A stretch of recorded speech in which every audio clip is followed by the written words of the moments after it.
and then you're probably gonna get to this, but I want to know about him and his chemistry with Hip, because that's the movie. I mean, that's the movie. So tell me about sort of what is the process of connecting them on that level. Yeah. No, first of all, like you said, Dustin didn't, he didn't burn bright and then fade away for a while. Like, what it was like back then. There weren't very many opportunities. What he did actually was incredible. He went and carved out his own career for himself back in Vietnam, starring in films, directing some films, and had a decade of an amazing career there. And finally, the environment shifted enough here to welcome him back. And I remember we were at Sundance doing a panel, and Daniel Day Kim was saying to him, "Is this your comeback?" And he said, "No, it's my homecoming." And I think that was really, really poignant and very, it explains in very simple terms what the landscape that is shifting and what we do have to look forward to. Dustin was a name that came up almost immediately, very early on. And there was even a conversation about like, if we're not going to find a long mile, what are we going to do? Can Dustin age up? Can he not? And it's like it wouldn't work. By the way, in the movie he says he's 43. He's not 43. He's actually way older than 43. But he, Asian no raisin.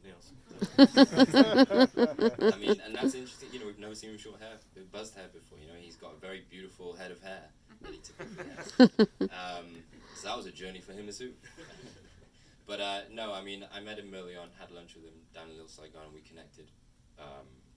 We shared so much, again, personal chemistry and stories, and it felt like it clicked straight away. And I think, again, like I said, I kept Hip and Dustin separate all the way until we went into production, so they didn't have a formative chemistry before they went in. But I think because it was so personal, and the story, this journey of these characters is so personal to a lot of parts of their own lives, even if they haven't walked the exact path, that I think it's easy for them to understand. They've seen this person before. They've seen the character that they've, it's not even like they've not acted against it. It's that they've lived with these characters before. So I think that's where the chemistry comes from. I have one last question before I'll open it up for anybody who wants to asking anything. The scene with the sunflowers. Did anybody make it into the cup? And how long did you shoot that? Did anybody actually make it into the cup?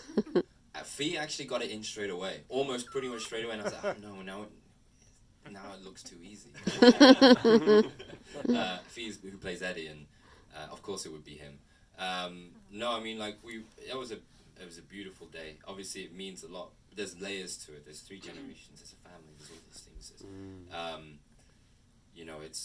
It's a way to pass time. We've all had that experience of some kind, that version of that game. Maybe not exactly, but we all know what it means, and we all know what it means when we're all too committed to quit something. We still got to get it in and complete the game. But I remember we shot that a few takes and I let it roll, and I remember just getting lost just on the monitor, not even just it being a scene, but just how much like joy it gave me. So yeah, I mean, it probably went on longer than it should when we shot it. I enjoyed it. It seems like a nice respite actually in this drama. So it's really effective and it's fun. Yeah. Does anybody have any questions for